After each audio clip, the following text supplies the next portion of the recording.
दोस्तों, आप सभी लोग जानते हैं कि वैशाख का महीना चल रहा है और इस वैशाख के महीने में पड़ने वाली संकष्टी चतुर्थी के दिन आप लोगों को 7 काले तिल के दाने और 1 काली मिर्च वाला उपाय जरूर करना चाहिए।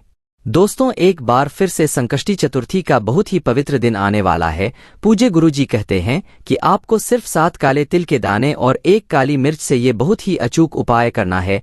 देखिए, संकष्टी चतुर्थी के दिन किया गया ये उपाय न सिर्फ जी को बल्कि शनि देव को भी प्रसन्न करेगा और हमारे महादेव को भी अत्यधिक प्रसन्न करेगा। ये उपाय आपके जीवन के कष्टों को समाप्त करते हुए कर्ज की समस्या को भी धीरे धीरे खत्म कर देगा। तो जानते हैं इन खास उपायों को। ये सबसे पहले तो आप लोग ये जान लीजिए कि जब हम काले तिल शिवलिंग में समर्पित करते हैं तो ये काले तिल हमारे पापों का क्षय करता है, यानी जाने अनजाने जो भी हमसे पाप हुए हैं उनका नाश करता है।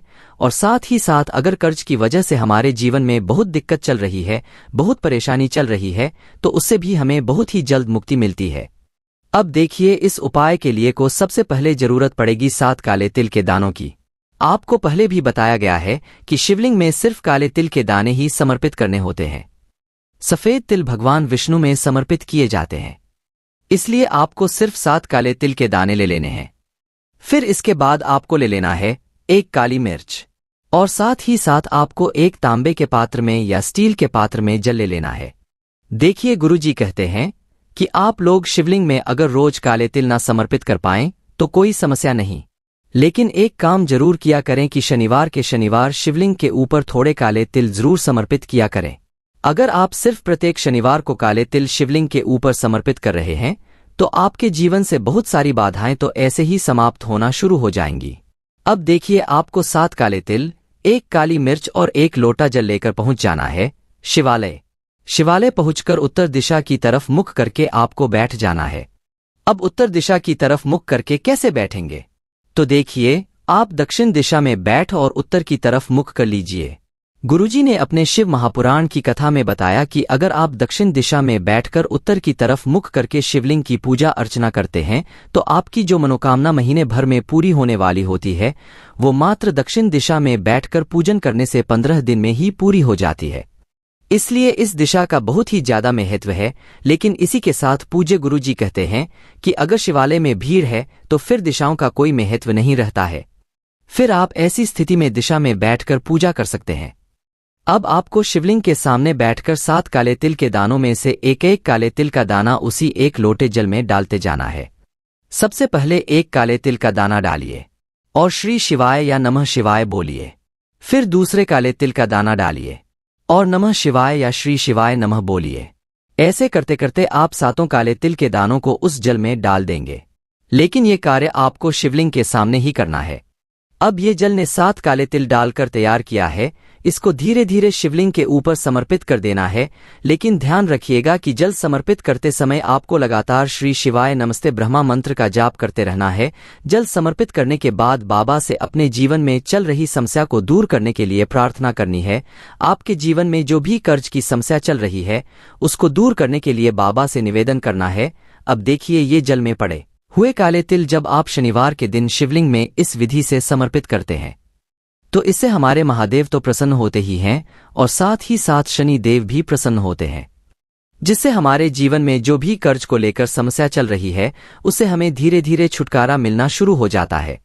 इसके बाद आपके पास जो 1 काली मिर्च है उसको आप अपने दाहिने हाथ यानी राइट हैंड में ले लेंगे और शिवलिंग के ऊपर रखते हुए भोलेनाथ से प्रार्थना करेंगे कि हे मेरे महादेव, मेरे शरीर में जो भी नजर या ऊपरी हवा की कोई समस्या चल रही है या फिर जो भी काम में जाता हूं और किसी व्यक्ति विशेष की वजह से या किसी की नजर या बुरी दृष्टि की वजह से मैं वो कार्य पूरा नहीं कर पाता हूं, तो इन सभी समस्याओं से मुझे बाहर निकालने की कृपा करिए। कुछ ऐसी आप महादेव से प्रार्थना करते हुए ये 1 काली मिर्च शिवलिंग के ऊपर समर्पित कर देंगे यानी रख देंगे।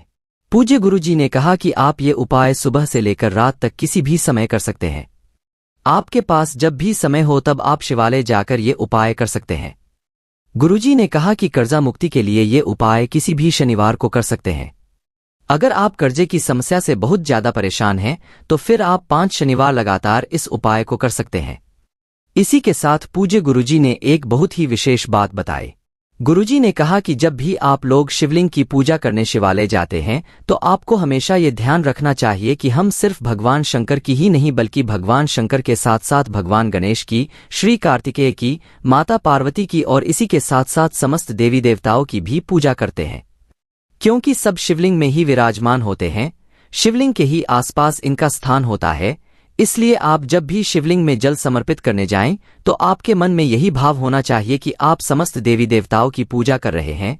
अब बात करते हैं पूज्य गुरुजी के उस दूसरे उपाय की। पूज्य गुरुजी ने कहा कि ये उपाय आप अपनी धन, दौलत और समृद्धि में वृद्धि करने के लिए कर सकते हैं।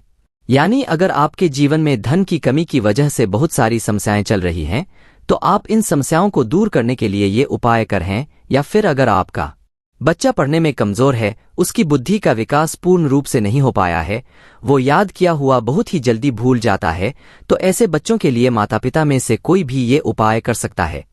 इस उपाय के लिए आपको सिर्फ 4 गेहूं के दानों की जरूरत पड़ेगी और साथ ही साथ 1 लोटे जल की जरूरत पड़ेगी। जल आप किसी भी पात्र में ले सकते हैं।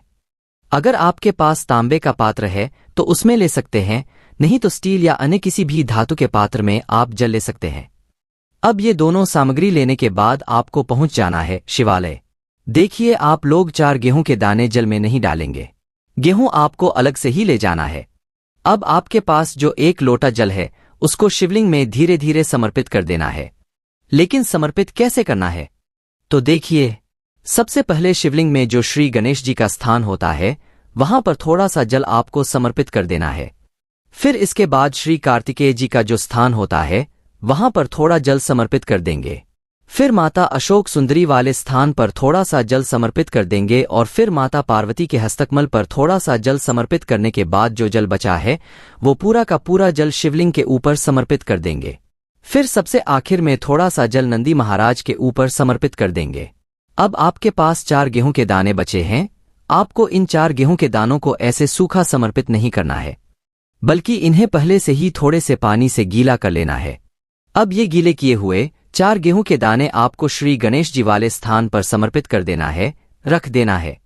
ये गेहूं समर्पित करते हुए आप भगवान श्री गणेश के प्रिय मंत्र गणपते नमः का लगातार स्मरण करते रहेंगे। कौन से मंत्र? गणपते नमः। संकष्टी चतुर्थी के दिन समर्पित किए जाने वाले ये 4 गेहूं के दाने ही आपके घर में धन धान्य की वृद्धि करेंगे, आपके बच्चे की बुद्धि तीव्र करेंगे, आपके जीवन में आ रहे समस्त विघ्नों का अंत करेंगे और आपके सारे कार्यों को पूरा करेंगे। आप जिस भी भाव से ये 4 गेहूं के दाने में श्री गणेश जी वाले स्थान पर समर्पित करते हैं वो भाव श्री गणेश जी और महादेव की कृपा से बहुत ही जल्द परिपूर्ण हो जाता है। इसलिए इस संकष्टी चतुर्थी के दिन आपको ये उपाय जरूर करना चाहिए। इसी के साथ पूज्य गुरुजी ने अपने शिव महापुराण की कथा में एक बहुत ही विशेष बात और बताई। गुरुजी ने कहा कि जो व्यक्ति कभी भी मंदिर नहीं जाता है, 1 लोटा जल नहीं चढ़ाता है, 1 बेलपत्र शिवलिंग में समर्पित नहीं कर पाता है या फिर मंदिर के शिखर के दर्शन भी नहीं कर पाता है, गुरुजी ने तो तक कहा कि अगर वो व्यक्ति आज तक किसी पवित्र नदी में स्नान भी नहीं कर पाया हो, लेकिन अगर ऐसा व्यक्ति भूल से भी शिव महापुराण के पंडाल में बैठकर सिर्फ 10 मिनट की शिव महापुराण की कथा सुन लेता है तो गुरुजी कहते हैं कि उस व्यक्ति का कल्याण हो जाता है। इतनी अधिक महिमा है इसकी कि शिव महापुराण की कथा के पंडाल में बैठकर सिर्फ कथा सुन लेने मात्र से ही उस व्यक्ति को समस्त तीर्थों में स्नान करने के बराबर पुण्य की प्राप्ति हो जाती है। तो दोस्तों, ये पूज्य गुरुजी के इस संकष्टी चतुर्थी के दिन किए जाने वाले बेहद खास उपाय। बाकी दोस्तों, इस उपाय करने में अगर आपको कोई भी दिक्कत समस्या आती है तो कमेंट करके पूछ सकते हैं। श्री शिवाय नमस्तु भीयम। हर हर महादेव।